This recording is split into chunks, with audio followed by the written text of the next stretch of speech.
하나님, 우리의 삶에 허락하신 모든 것들을 인하여 감사합니다. 주님, 우리에게 주신 시간과 재물들, 우리의 삶에 맡겨두신 모든 달란트들을 통하여 우리가 하나님께서 기뻐하시는 삶을 살아가도록 인도하여 주시옵소서. 또다시 주어지는 하루의 삶, 우리에게 주어지는 소중한 순간들, 주님 앞에 귀하게 쓰이기를 원하오니 주님 말씀으로 우리를 가르치시고 또 새롭게 하여 주시옵소서. 주의 선하심을 맛보는 한 시간 되기를 원합니다. 성령께서 우리의 안내자가 되어 주시옵소서. 예수 그리스도 이름으로 기도합니다. 아멘. 그때 베드로가 나와 이르되 주여, 형제가 내게 죄를 범하면 몇 번이나 용서하여 주리이까? 7번까지 하오리이까? 예수께서 이르시되 내게 이르노니 7번뿐 아니라 7번을 70번까지라도 할지니라. 베드로는 예수님께 묻습니다. 내 형제가 내게 죄를 범하면 몇 번이나 용서해 주어야 할까요? 7번 정도면 충분할까요? 예수께서는 베드로를 향하여 7번뿐 아니라 7번을 70번까지라도 용서하라고 말씀하십니다. 예수님의 이 말씀이 문자 그대로 7번 곱하기 70번, 490번까지만 용서하고 그 이후에는 절대 용서해 주지 말라고 하신 말씀이 아니라는 것을 우리는 너무도 잘 알고 있습니다. 예수께서는 용납하는 마음을 수치화하지 않으셨습니다. 그분께서는 사람들 가운데 있어서 너희의 마음이 가져야 할 용서에 대한 것이 무언가 계산되어진 것이 아니라 마음 가운데 우러나는 것이어야 한다고 말씀하고 계십니다. 주께서는 이렇게 말씀하십니다. 너희가 각각 마음으로부터 형제를 용서하지 아니하면 너희 하늘 아버지께서도 너희에게 이와 같이 하시리라. 예수님께서는 사람들이 숫자에 집착하는 것이 아니라 마음으로 형제를 용서하는 것이 중요하다고 그들에게 강조하여 말씀하셨던 것입니다. 사람의 마음속에 있는 것은 입 밖으로 드러나게 되어 있습니다. 예수께서는 보여지고 있는 것 넘어서 그들 마음 가운데 어떠한 것이 있는 것도 매우 중요하게 바라보신다고 우리에게 권면하고 있습니다. 오늘의 주제는 친절입니다. 에베소서 4장 30절에서 바울은 이 글의 독자들에게 구원의 날을 언급하면서 그리스도의 재림의 맥락 가운데 우리가 언어를 사용하는 것에 관하여 어떤 주의를 해야 하는지를 이야기하고 있습니다. 재림의 사건에 비추어 본다면 그것의 중요성이 우리에게 한층 더 깊이 다가오기 때문에 그렇습니다. 4장 30절은 말합니다. 하나님의 성령을 근심하게 하지 말라. 그 안에서 너희가 구원의 날까지 인치심을 받았느니라. 우리는 바울의 이 30절에 대한 언급으로 말미암아 이어지는 31절과 32절의 말씀의 내용 또한 이해할 수 있습니다. 너희는 모든 악독과 노함과 분냄과 떠드는 것과 비방하는 것을 모든 악의와 함께 버리고 서로 친절하게 하며 불쌍히 여기며 서로 용서하기를 하나님이 그리스도 안에서 너희를 용서하심과 같이 하라.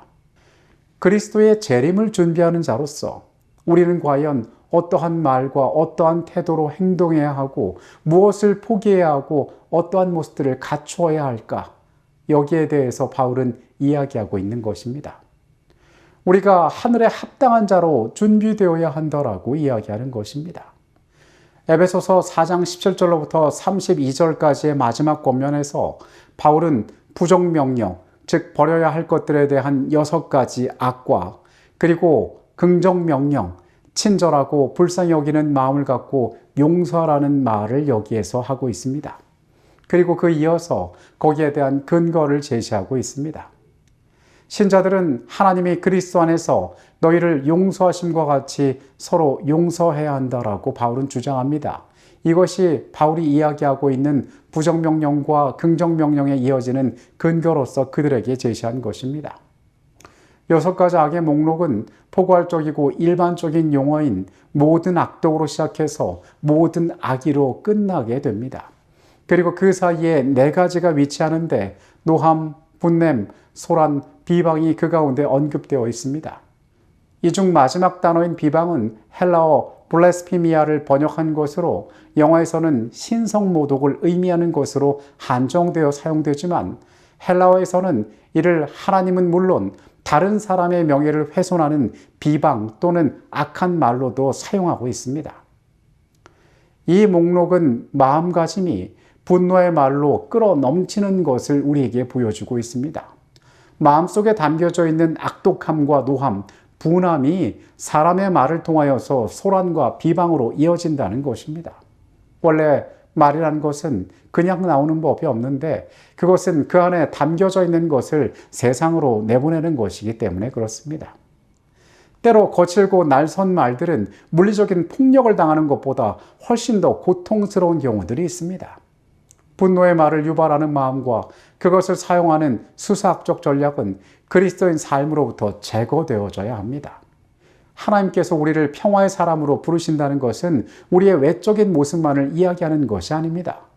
주께서는 우리가 마음으로부터 변화된 자들이 되기를 바라고 계십니다.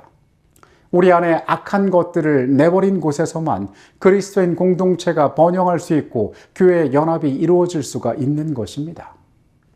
악한 말은 우리의 마음 가운데 있는 것을 억누르고 참아서 그것이 세상에 나오지 않도록 하는 것으로 충분한 것이 아닙니다. 우리 안에 담겨있는 그 악한 것들이 다른 것으로 바뀌어져야 하는 것입니다. 그리스도 안에서 한 가족인 우리의 대화와 행동은 분노에서 나오는 것이 아니라 모든 것의 최고의 기준인 하나님께서 그리스도 안에서 우리에게 베푸신 용서에 근거한 친절과 온유함, 참다운 용서 가운데 우러나오는 것이 되어야 하는 것입니다. 골로새서 3장 13절은 말합니다.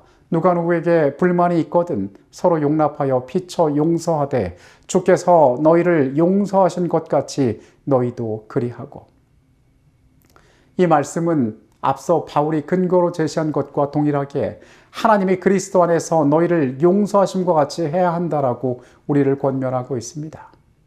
바울은 하나님의 말씀 가운데 이 수직적 용서를 수평적 용서의 본보기로 제시하고 있습니다. 수직적 용서는 말 그대로 위로부터 아래로 받은 용서, 하나님께서 우리의 삶을 용서하신 것을 이야기합니다. 우리의 삶의 모든 능력의 근원은, 우리의 삶의 모든 행동의 동기는 그곳에서 왔음을 우리는 기억할 필요가 있습니다.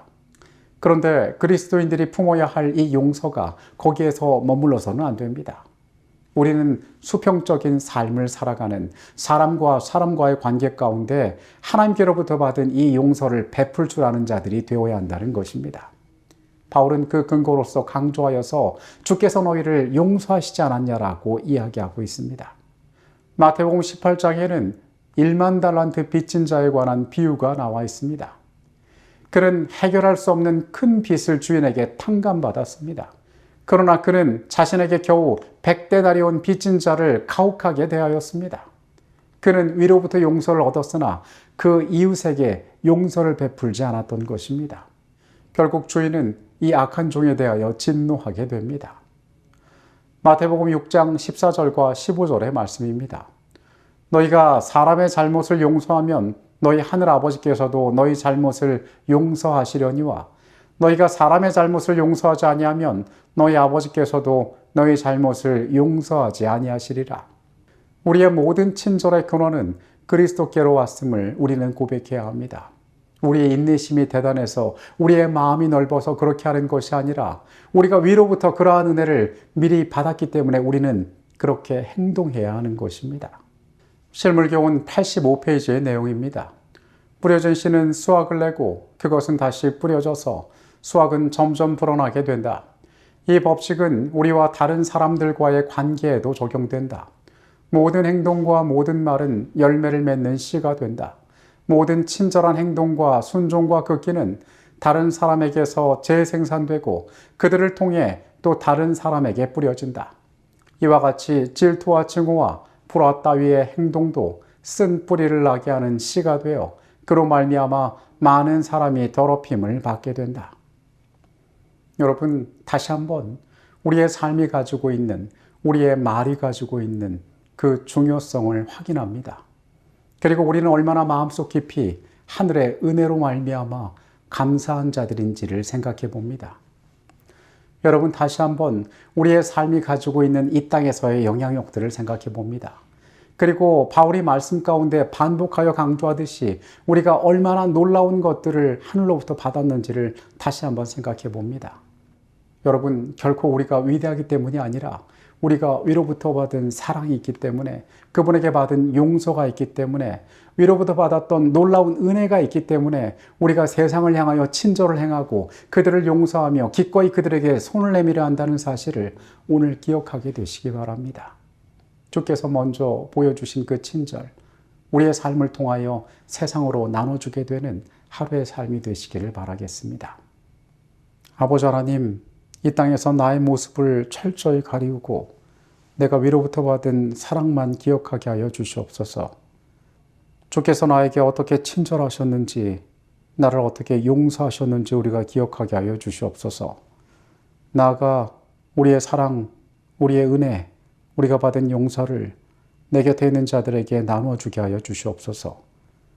주께서 그렇게 하셨기 때문에 우리도 그렇게 함을, 우리가 그렇게 해야 함을 언제나 기억하게 하여 주시옵소서. 교훈 가운데의 이 하루를 살기를 원합니다. 주님의 말씀들 우리의 삶 가운데서 실천할 수 있도록 우리에게 용기를 허락하여 주시옵소서. 거룩하신 예수 그리스도 이름으로 기도합니다. 아멘.